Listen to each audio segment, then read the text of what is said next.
I can make gifts of remembrance, sentimental pens that people can hand out, Christmas or just gifts whenever throughout the year. Like I'm all about gifts throughout the year and not just like holidays, whatever. Because what's better than a surprise gift? So I stewed on it for a little while and then just kind of put that out there. And I created some pens. She was a colleague at AccuWeather, and her brother is no longer with us. And it was really hard for her and her family. Last year, she sent me his shirt, and I turned that into 5 pens, which then she gave out to her family at Christmas time. They got a gift that's going to last a very long time, hopefully forever, that helps them bind to the loved one that they've lost anytime that they use it, whether they're writing a check or writing another note in their diary. It's nice to know that I found a way to allow people to hold the memories just a little longer. Welcome back to Create and Connect, the podcast where we talk to makers, artists of all kinds, and talk about how they connect with people through their creations. Today, I'm happy to talk with Vern Horst. I hope I said that correct. You did indeed. He makes photos, wood projects, jewelry, and whatever he wishes. I know that he is educated in art design. He has been making and tinkering his whole life. And creating is something that we're going to talk about today. I'm excited to talk with Vern. Welcome to the podcast. Thanks, Tom. It's nice to be here. Yeah, it's great to have you on. I know we've spoken a few times at Maker Camp, and when we talked about being on the podcast, you brought up the topic of being creative. So why don't you start off with that? Okay. So like you said, you found on my socials, I've been creative my entire life. I can't remember a time when I didn't have at least a pen and a pencil and a piece of paper. Kindergarten, whenever, those drawings were horrible. Eventually I went to art school and I was at AccuWeather for 23 years doing artistic stuff. I got a job with the Postal Service, and I realized through that my personal need to create was so strong that there were times I was considering counseling.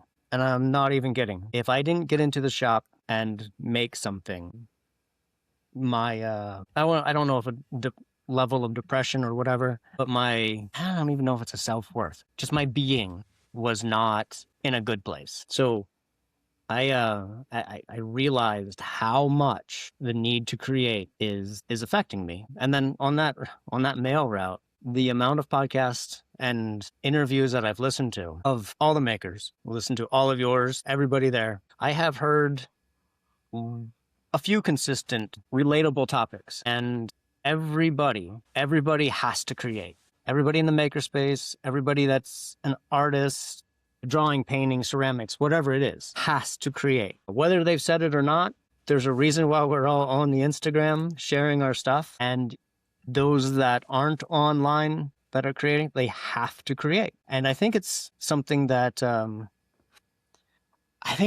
we're born with for the most part. Some people find it later in life and they realize how creative that they are. And maybe later in life, they don't really worry about what other people are thinking about their creations. They just have to create. Well, I noticed that when we spoke at Maker Camp, and it was when I had my first few episodes, you were all in. You shared with me how at work doing your route that the podcasts were a way that you could keep yourself stimulated. And I know that a lot of us do a daily grind to get it done, to pay the mortgage, to keep the lights on, to feed the family. And it's just, the needs of life. But to be creative, and part of this podcast is not only connecting with others, but connecting with yourself. And to be able to say that this creation gets me to be myself, to be expressive, to be in touch with that spirit that's within me. I've spoken with a few people in the maker space, and they've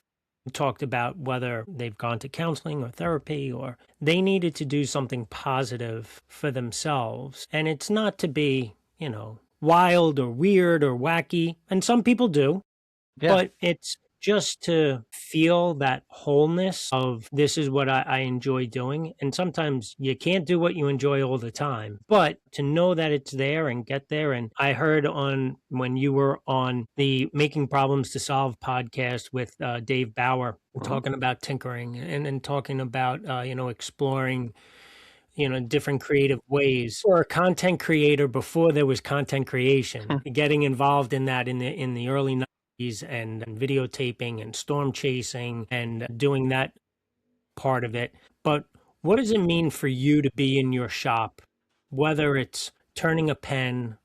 And I heard about you expressing what did you call it? It was to remember a loved one. The sentimental pens, The or sentimental. That's beautiful. How did you come up with that concept? well, I'm going to do some visual here, but I'll speak Talk it through it. through for I'll talk somebody it who's through not watching. for the audio listeners that I am. So I started creating pens because I got a lathe, and I got a lathe really cheaply. And then I went down that rabbit hole. Who knew? Who knew that a lathe needed that many other things to go with it? It was what's his name? His last name's Brown. He's a YouTuber. Peter Brown? Peter Brown, yeah. I saw him do a denim bangle, bracelet type thing. Yeah. And I had just gotten a lathe. And so I went to Michael's and got some epoxy and decided to try to make a ring. I didn't want to make a bangle. So I made a ring out of denim. And it's like, oh, okay, that's pretty neat. And then I got into pens, and I had all my old jeans, and I was like, well, let's see what denim looks like in a pen. But the first ones were just a layered denim, and I'm like, okay, that's a thing, but that's kind of boring. And I had thought about how two different colors of denim might, perhaps, maybe look like Damascus. And so, of course, the first idea was I'd make scales for knife handles and try to sell those. But then I turned one of those blanks into a pen and found out that it looks really neat. Oh, and nice. You can see this one, which has a little bit of layering. And then there's this one, which you can see more of a Damascus layered style pattern on there. And, if people go check out my Instagram, there's definitely better examples that you can see there. And then doing so, when I figured out that I can put fabric and epoxy together and make an object, of course, first it was just pens. And just kind of driving along, I thought about how I can use any fabric. And it just kind of clicked. It was like, if I can use any fabric, then a shirt, a belt, dress, whatever type of fabric, because it doesn't really matter, that epoxy, will soak into, I can make gifts of remembrance, sentimental pens, that people can hand out, Christmas or just gifts whenever throughout the year. Sure. I'm all about gifts throughout the year and not just like holidays, whatever. Because what's better than a surprise gift? So I stewed on it for a little while and then just kind of put that out there. And I created some pens. She was a colleague at AccuWeather, and her brother is no longer with us. And it was really hard for her and her family. Last year, she sent me his shirt, and I turned that into 5 pens, which then she gave out to her family at Christmas time. And Heather also found out that she does websites, so she just finished redoing mine. So a little shout out to Heather and Heather Siegel Designs. Not that she's going to listen to this, but if anybody else needs some help, there's a thing. But yeah, and then a friend of mine, that's close by. Well, yeah, close by. And he's like, can you make something out of grandma's couch? I was like, well, yeah. And so he gave me the material, and that material had fought me. I don't know what I was like. It was a learning experience, that's for sure. What was it, a wool material? No. So, the couches from the 80s, 70s, 80s that were the floral print? Yeah. You know that fabric? Yeah. Everybody knows that fabric. It didn't want to Ducky. I'm sorry about that. That's all right. Ducky's doing ducky things. But the fabric didn't want to stay glued to the pen tube. And I had to figure that one out. Because usually I wrap the fabric around the pen tube and then turn it down. With this one, I couldn't, because if I did that, I would lose all of the fabric and the design that made it what it was, so recognizable. So that took me a while. That was one of those times when the thing that you like to do so much was frustrating, but it was still better than going to the office. Yeah, they say a bad day fishing or a bad day on the golf course is better Right? than a stay at work. Than a good day at work. Yeah, yeah. So Seems the same way in the shop. yep. So I did finish those up because we set a deadline, and you know how we all are, or at least most of us. I've heard this theme. A lot of us wait to the last minute to do something. Not an exception here, not at all. But they turned out nice. Finally figured out a way to get them attached to the pen, and yeah, client's happy about those. So he's holding on to those unfortunately, he's holding on to them until grandma passes. Like, that's just the way. Like, I was trying to find a nicer way to say it, but that's Well, gonna that be she's still here and you get to oh yeah, spend time with her. That's great. oh absolutely. And grandma better be sticking around for a lot longer. But he's kind of thinking ahead, and grandma's couch was getting thrown out, and it's all that couch that his cousins played on, sat, all of that. So when he gives them out, it's going to be a remembrance. So, talking about the sentimental pens and giving gifts when it's just an ordinary day, what does that mean to you to know that your friend Heather and your other friend, your neighbor, are reaching out to you and you're able to connect with them in a different way than just having dinner or talking on the telephone, and there's a real connection there because of your creation. They came to you, they knew that you had that idea, that you could craft it. And what does that mean to you to be able to give them more than the gift? Now that you said it, listening it through somebody else kind of gave me some goosebumps. Not gonna lie, there's a little bit of proudness, a little bit of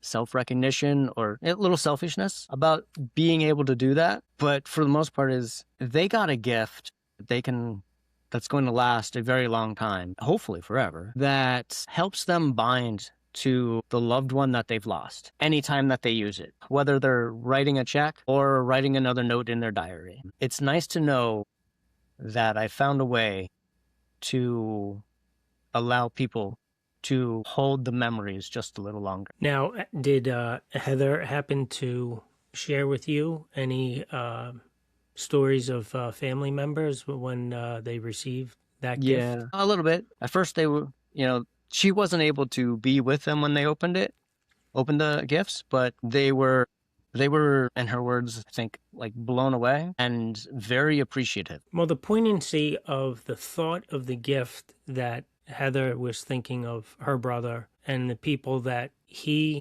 affected and connected with, and to continue to keep that connection, reminds me of when Jessie Lloyd was on the podcast and she was talking about a client of hers. He took over his father's business and he wasn't very close with the father, but she said, we could take a piece of his flannel shirt and make it a hat band inside the hat that she creates. Yep. So your story of having the sentimental pen and remembering a loved one and continuing that memory of that family member, can hold tighter.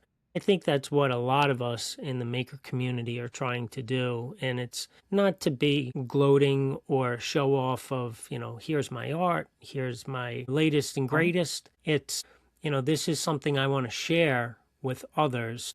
And what a great way to start off with, sentimental pen. That's great. It wouldn't just have to be I guess it could be a popcorn bowl, or a wine stopper, I just haven't thrown those things out there until right now. But yeah, it wouldn't have to be just a pen. And, I can use, like I said, like besides fabric, I can use leather or a piece of material from the family cabin, if the family has a cabin. Yeah. You know what I mean? Yeah. Or maybe the house that they moved out of, they happen to, have a piece of it somehow randomly. I don't, people are weird, right?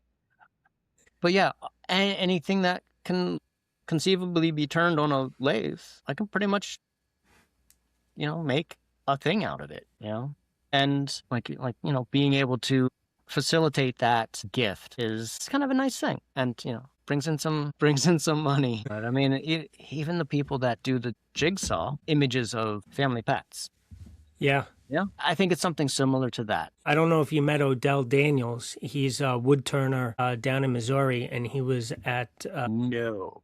Maker Camp for the foil bending with Okay. Curtis Bone. Mhm. And I got to meet him, and had him on the podcast. He said he started turning urns for pet ashes, and just unbelievable. Like all these creative people thinking of other people's feelings, Yeah. and how they can continue to honor a pet, a family member, a friend, a colleague, a coworker. It's great. Yeah, it's Emmett. keeping people connected. Yeah, Emmett from Dead Rise Crafts. Oh yeah. He said, "Oh yeah, I give out pens all the time." He goes, "I must have given a pen to you." And no. And he goes, "Oh, I'm always carrying pens around." I was like, "Well, that's great." Yeah. Yep. Yeah, he's a person that has such a kind heart and is such a wonderful person. Yeah, like he's got it all in one little package. He does some great work with Camp Arrowhead, and Yep. on the same vein as you, thinking of others, like here's a gift because I want you to have something that I created. And it's really great. It's kind of neat. A few of the pens in denim, some of the first ones that I made, Godmother of Denim, is that what? Yes. Yes. I gave her one, and of course, it's denim, and she was quite surprised because, I wasn't telling her, and I gave one to Patty Brooklyn. Uh-huh. I think the next year, but yeah, so there's a couple makers out there that have straight gifts from me, Yeah, that's great. besides the maker swap stuff. Yeah, so Maker Swap at Maker Camp is a great opportunity to show off your skills, whatever you're creating, whatever you do in your shop. I also seen people like yourself gifting other makers just because you're friends with them and you want them to have, one of your creations. Oh, yeah. And even Keith Drennan was saying that he had a family member who came by and didn't realize what is involved in making something useful or artful, and how much time and how much diligence and even talent. Mm-hmm. Because there are some people who just have talent that is So much. Yeah. And there's a lot of great people out there that can influence us and keep us motivated. Oh, yeah. So, on those, we're coming out of winter, and I think a lot of people had a long winter this year.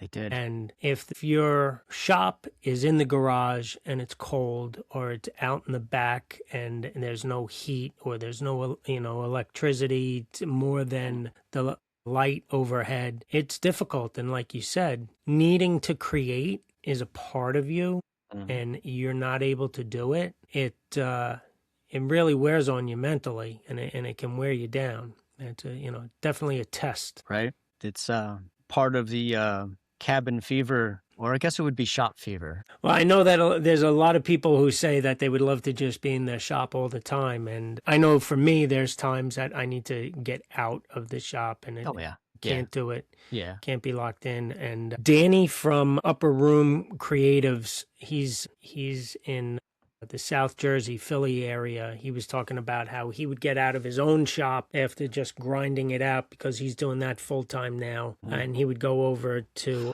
the Piney's wood shop and hang out with them and just see what they were working on. Right. And that's where, you need to stop creating and actually connect with people. So something like either a maker intensive is great, or maker camp if you can get up there in October, or Makerspace if you have one near you. Now you're in Western Pennsylvania?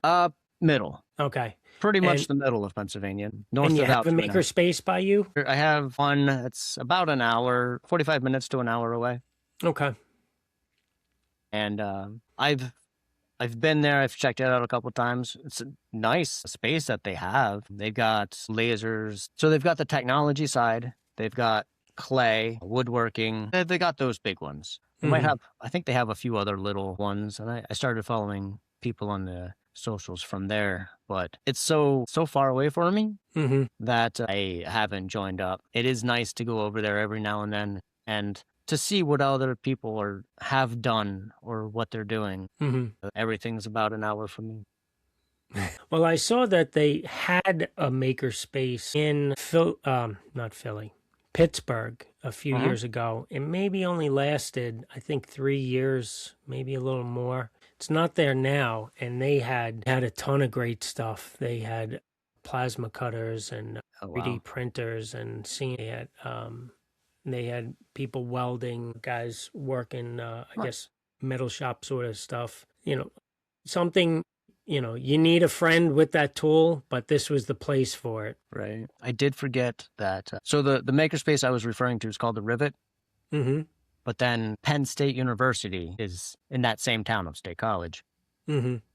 Penn State University made a makerspace, and they have some high-end machines, Mm-hmm. CNC lasers, 3D printers, those type of things, and then a really nice sliding table saw, really nice one. I took a tour of that one, and it's, they had the money to spend. I think you can get a membership there, being a member of the public, Mm-hmm. but it's Primarily for students. primarily for students to work out ideas.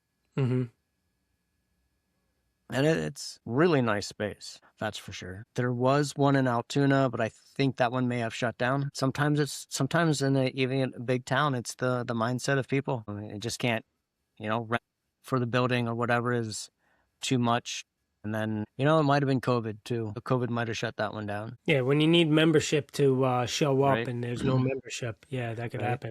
But what COVID did do for the makerspace, it allowed people to get tactile again and start using their hands. It got people who wanted something different to learn more about the computer Hmm. and do content creating and get onto social media in a positive way. Hmm.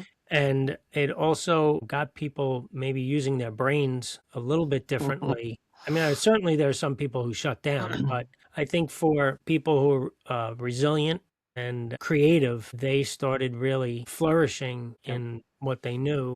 To even if it wasn't their original medium, they got creative. I was just having a conversation with a family member who said, you're really busy. Like you do woodworking, but now you're welding and there's leather work. Like what exactly are you doing? And I said, I'm gonna, try it all, see what's Right. going on. And that's a nice thing about going to Maker Camp in the fall at the Blackthorn. It's a little bit of everything and things that you wouldn't normally do. Or like I don't do wood turning. The first time I did wood turning was at Sparks and Sawdust at Chad's Oh, house in wow. Alabama. First time ever. I am quite intimidated by the lathe. And I got involved with the CNC because when I was a kid, doing signs with a router. So now you have Right. a router that's computerized, and it was going to give me the result of the image I had in my head. And that's what I wanted to do, and that's what I jumped into. Now, I think that I've only have tapped into about 15 or 20% of the machine's capability. But Yeah. it's an imagination. I mean, my imagination is great. It's just spending the time. The part of for I think everybody, the making part, it's that part between having the idea and getting it out. It's the figuring it out in the middle, right? There's a lot of brain processing that's sitting in in the subconscious or in the back of the head where you're trying to figure out how this thing is going to work. Actually, that Jimmy DiResta guy, he said that one a lot, but it's true. That's absolutely true. Some of my best, not my best, most of the ideas that I've worked through were because I was driving, right? Drive, whether it was going to work or whatever. Now it's driving forward. A lot of times it's like, oh, there's an idea. That's how I can solve that problem. And then, sometimes you just got to ask somebody that's not a maker, right? Because they're going to have some completely different perspective. And then you're like, oh yeah, yeah, that would work just fine. And, you got to reach out to, the muggles and, get their opinion or see if they have an idea for that solution. Because, sometimes we're just stuck in our way of thinking and we can't get outside that sphere. Most people say box. I say sphere because, Earth. Well, Jimmy was just talking about that on the Making It podcast with Bob Claggett and Dave Picciuto. And he was saying that he was making a lamp. Now, he wanted to make a lamp, and he goes, I know that it's out there. I know that somebody did it. And then he went through his old portfolio and he's like, oh, I'm the guy that did it. And sometimes you need to walk away and come back with a fresh head. And I know, like, some of the podcasts that I listen to are some of the scientists and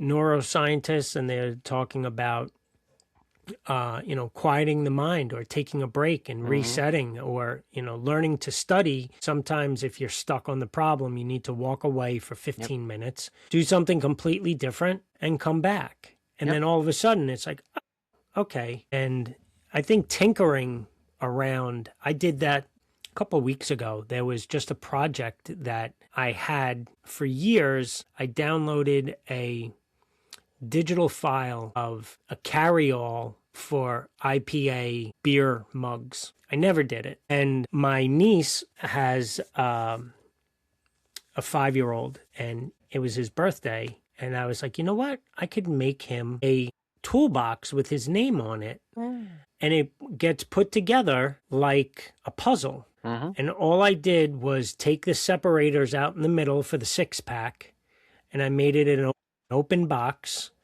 and I sent it up, and he put it together. Now, that's fantastic. His dad had a little wood glue and a couple of nails, but the kid was happy as could be. And it was just a project that I was like, let me see if I can do this. I used scrap wood. The kid didn't know it was scrap wood. Right. My niece didn't know it was scrap wood. Only you know. But it's MDF and a little black spray paint, and it sucked up the spray paint like you wouldn't believe. We believe. And he had a great, he put it together, and it's great. Yeah, he got to put it together himself with a little help. So what's new and exciting in your shop? What are you working on now? Currently, nothing. I did clean up after 2 projects, one being the 3 pens of Grandma's couch. And then simultaneously, I told the guys from Working Hands that I would put in a pen and pencil set for the prize pack. Oh, nice. And then, of course, I needed to make a box for that. Okay. The pen and pencil were easy. I did 3 materials. I did denim, of course, leather, and box elder. And that was easy enough because made plenty. Then I decided that I needed to make a box out of those 3 materials. And I don't make a lot of boxes. So figuring out what I wanted to do and then scaling back to what my skills actually were, I sent off a box that has a denim lid. Oh, cool. And it looks pretty nice. When Dave, I think Dave, DTB. Yeah, Dave Doherty. Yeah. When he gets it, because he was the winner. Yeah, he gets winner take all. He got everything. Yeah. That's great. But yeah, so a denim top lid, box elder box, and then leather inside to hold the pens and line the inside. And then I was able to laser, which I wish I would have done that better. But again, laser's not something that I'm real comfortable with yet. Anyway, put in the Make What Your Fear Working Hands podcast 2026, and then my logo. Oh, cool. On the inside after 5 iterations. But those got sent up to Mr. Blackthorn. And when everything gets sent out, I'm going to post images of that because I kind of want the recipient to get those before everybody sees them. I don't know why. Like, it doesn't matter. That'd be kind of cool to see, what you didn't win, because I went to the stained glass intensive. And Keith said to me, all you got to do is put it in a wood frame and you have 3 materials. You could Make What You Fear. Oh, yeah. So I did the Phoenix rising out of the saw blade / sun for my stained glass because Erin said, I like the concept. You got 3 separate things going on, pick one and do that. And after finishing the project, now I understand. And Rob DeMarco was up there also. And Rob is a fantastic woodworker. Yes, he and is. he's a excellent turner, very talented. And I asked Keith, I was like, oh, did Rob put together a frame? Because I'm sure he'll blow away whatever I do. And he says, well, he doesn't have a CNC. And I said, yeah, well, I still think that Rob's would probably be prettier than mine. You know, I can carve my workshop name into the wood frame, but he's going to do something beautiful. So he did finally submit his, Rob. So I was happy about that. Yep. There were a lot of nice projects this year. Yeah. I mean, there's a lot of nice projects every year, as we tend to do. Yeah. I can't visualize Rob's project at the moment. I'll look it up later. Yeah. He did train tracks going to sunrise. I don't know if it was a sunrise or sunset, but it was the horizon. Right. And the sun was in the center of the horizon. Right. And then he did the wood frame around it. So, you know, he had his 3 materials. I wouldn't have even entered if Keith didn't say anything, just because, you know, I was busy. And then I was like, you know what? You know, it seems that Keith puts out a challenge and I end up trying to step up to it. At the maker swap, this one's going to be a tough one. I don't know. A lot of times I don't know what I'm putting in until about a month before. I want to get ahead of it, but I have no ideas. Really. There's a couple of thoughts. Every now and then I think about making a sculpture of some sort, but I don't know if that's what somebody would want. Is it a welding sculpture? It would be, get this, out of denim. Oh, cool. Cool. Or cloth, perhaps. And that's a nice thing about the swap is it's not so much what somebody wants. It's what you want to make and quality of what you want to make. And when they had the swap, I wasn't going to do it last year. And I didn't feel right about that either. And not that you have to do it, right. But all of a sudden there were all these added rules to the swap. I'm not really a rule guy. I tend to push the limit. So they said you can't have the maker logo. So I ended up winning this over my right shoulder. Oh, right. That's from Ronders, and he had a cookie from the first year of Maker Camp. So he brought it home, and the next year he said he was going to do it. It actually lights up. Oh, yeah. And it's got, Catskill Maker Camp on it, and then he's got, he should have entered that into Make What You Fear, because it's the wood cookie, it's the metal saw, and then he plasma cutted the tent in the center, and it's got the epoxy inlay, and that lights up. So he's actually got 4 things going on there. But it wasn't until a couple of years later that he entered that, and then they said, there's too many items coming with the Maker Camp logo. Mm-hmm. We don't want it just to be Maker Camp logo stuff. Yeah.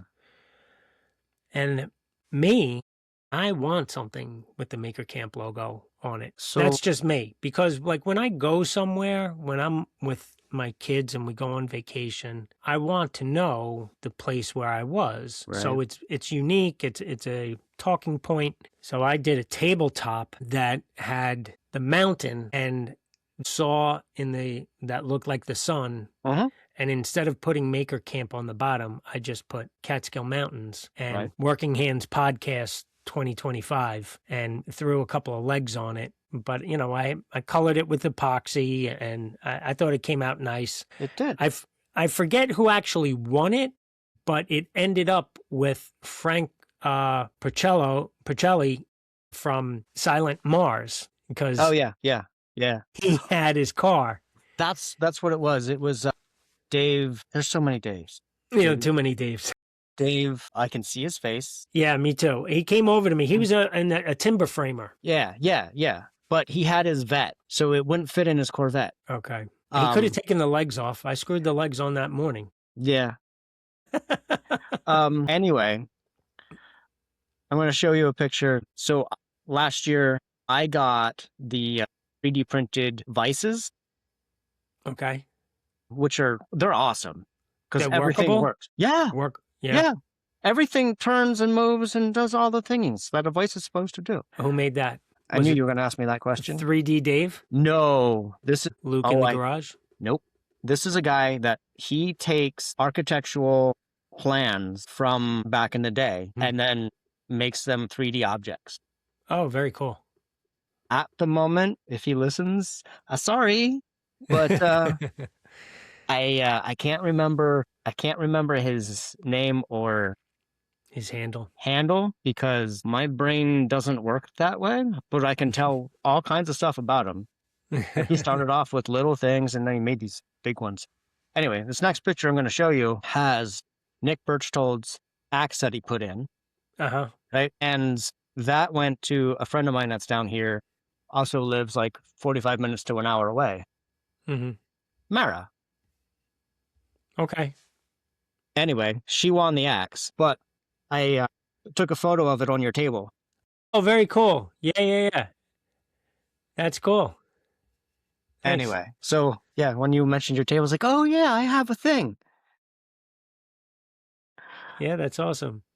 But yeah. Yeah, so I pushed the limits with the rules and I submitted it anyway and I was happy about it. And, you know, it's more about the gift receiver, like, you know, what they think of it, well, how they appreciate it. And most of the makers, you know, appreciate what they get. There have been a couple of disappointing projects, but I think it's supposed to be your best work. So if you have a novice or somebody new to making, their best work may not be a birch toll axe. Right. Yep. Nick's stuff is off the charts. He CNCs the designs and the handles. I would love to 3D etch the way he does. And then he, you know, lasers in the axe head. It's just and then he creates the sheath for the axe head. I mean, his design sense is phenomenal. Yeah, and, you know, like a triple threat in the maker world. Yep. Also, one hell of a nice guy. The maker swap items, they have gone from, the level of quality has increased exponentially. Last year, there wasn't really anything that would have been not disappointing. Like novice level. Yeah. Everything was to that person's skill level. And you can tell that everybody tried really, really hard to push themselves. Yeah, there's a lot of nice items, and you know, some people beat themselves up for it's the same thing I did last year. It's like, you know what, you do it beautifully. So again, Emmett Newsom, he was doing he did the birds on the branch, and he used Curtis's technique of the copper leaves. And you know, they're just beautiful. And who received it twice? Was it Keith from the Leather Tent? I think he might have won it. Well, I think Tony Peps won Emmett's 2 years in a row. Yeah, you're probably right. That seems familiar. I might be getting my stories wrong, but I spent 2 days in a car with Tony Pep for down to Sparks and Sawdust, and that could have been its own podcast series right there. Oh, I'm sure. Yeah, I know too much about him. all the things, passwords, all of it, right? Yeah, well, he didn't give me the bank accounts. That's the only problem. Well, I mean, that's next trip. Yeah. Let me do a couple of rapid fire questions. Sure. See what you got for me. Pizza or tacos? Yes, tacos. Okay. Unless pizza's available, then yes for both. I got it. But tacos, as long the not Taco Bell ones, the really good ones made by, you know, people that know how to make real tacos. Okay. What are you listening to in your shop? Podcasts, usually. I don't tend to listen to music, but I will put a podcast on. A lot of times it's, you know, the lathe or whatever is too loud for it anyway. But yeah, I'll put just one of the many podcasts that I listen to when I'm down there. What is your favorite tool in the tool shop? That is my utility knife. I knew this question was coming, and so I thought about it for a while. And that is one tool that touches every project. Like even the pens, it has probably touched every pen that I've made. So yeah, the utility knife. I would disagree with you only because that's what I was delayed for today is because I grabbed the tip of the utility knife and I had to grab a Band-Aid. And I think the Band-Aid is Kurt Bloom's favorite tool in his shop, so which is a good one. Paper towels and Duct duct tape tape, or electrical tape. electrical tape. Yeah, yeah. Pat Reynolds would say, that's probably the second use for electrical tape. Right? So many of those injuries. Anyway, If time or money was not an issue, what would you be working on? yeah, this one I was definitely ready for. I want to build my own sports car from junkyard parts. What, So it like a Johnny Cash type of car, 51, Kinda. 52? kind of. I would like to take a late model BMW Mercedes suspension, Mm-hmm. mate that to a Model A, Model T body, Wow. but having the suspension, the frame, just kind of make everything, and then one ridiculous horsepower engine, like something that's just obnoxious. The Elephant for Hemi? Kinda, but yeah, like massive blower, and yeah, just all of the stuffs. Not nitro. I wouldn't nitrous oxide that thing. All naturally aspirated, but It could be just an something. everyday sleeper and then just burn it up? Yeah, this the way it would look, it would not be a sleeper. Okay. This is the type of thing when you fire it up, the neighbor's going, "Oh, here he goes again." I would also love to build the rat rod type vehicle, Mm-hmm. Mad Max or Mad Max, yeah, something to rival a Mad Max vehicle. They have Love that to out build. west. I think Oh, yeah. in was it Wasteland? Utah? Yeah. Wasteland, I think it's called, but yeah, I saw some of them up at Maker Camp when they run the cars through. Mm-hmm. They just kind of drive around the park there. But yeah, I just want to have something with obnoxious power. A sleeper for car would be fun, but I want to make something out of junkyard parts, make it fly. Well, you seem to be in the right part of the country because middle Pennsylvania has all those swaps and everything like that. Ooh, there's a few junkyards left. Yeah, that's cool. Now, how about a collaborator? Who would you like to collaborate with? Everyone currently right now, Bourbon Moth has a project that I would love to help out with. He got a project with, was it Seattle, to build a studio, and working for AccuWeather, I've seen how studios are built, but I think doing something like that would be fun. I'd learn a lot from him, of course, but I think I could bring some things to the table as well. Just kind of understanding how one thing can look on TV versus in person and what really matters.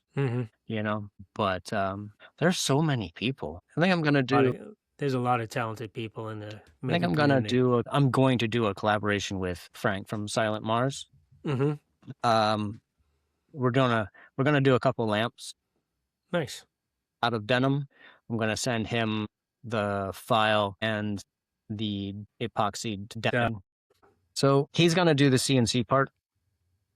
And then we'll kind of like my design that I want to do. He has the CNC. He's only 4 hours north of me, so perhaps we'll meet halfway somewhere in the wilds of Pennsylvania, because it would be expensive to ship that blank. And then that'll be the collaboration where he has the tool and the know-how to run it. Also wildly talented in what he does. Oh yeah. He does a lot of nice work on the CNC. He really does. He really, really dives in there and gets into it. Well, just loves it. And the detail is phenomenal. So where can people find you on social media if they want to support you or see your work? Vern Makes everywhere. I have a TikTok channel, but I don't post on it. But yeah, Instagram, there's a Facebook, there's a website. Everything is Vern Makes. Yeah, the YouTube channel, there's one of those there. I think that one's Vern Makes. That might be something a little different. I think that's what I called it, because I had it originally, and yeah, it's Vern Makes. So I have some some videos on there that when I call myself a videographer makes me look like an amateur, and I know it. But yeah, that's where you'd find me. Great. Well, I really do appreciate you jumping on with me, and I know that our conversations at Maker Camp have, very much like this on being a part of the maker community, of being able to create, being able to connect with people. And you seem to be doing that every level that you can, just with gifting people what you make and then giving people memories that they can keep forever from your creations, which is fantastic. So kudos. Thank you. I hope more people find out about it. Give me some challenges. That's kind of why we do what we do, because it's all, figuring out how to and take that challenge head on. Yeah. So, yeah. So many friends were made through Instagram and solidified at camp. Yeah, it's a great spot if you're able to make it to get to Maker Camp at least once. And if not, some sort of local maker community event. And Yes. you'll Yes. find your people. And Yep. from there, it'll just expand and realize that it's a bigger community than just the few people that you know in Oh, yeah. Yep. your local space. So, Yeah. you're There's- welcome to join. Yep. For example, when I went to the Rivet, the maker space near me, only a couple people had maybe heard about Maker Camp, but all the people there were like, what is that? And, we're in the world, so we think everybody knows about it. They think we think everybody knows about our community, and they don't, but that's how we make new friends. Yeah. If, you're an artist, a maker, a crafter, welder, woodworker, leathercraft, and there's plenty of room in the maker community to sit down and talk and express how you connect through your creation. Absolutely. Well, thanks again, Vern. I Thanks for appreciate having it. me. Yeah.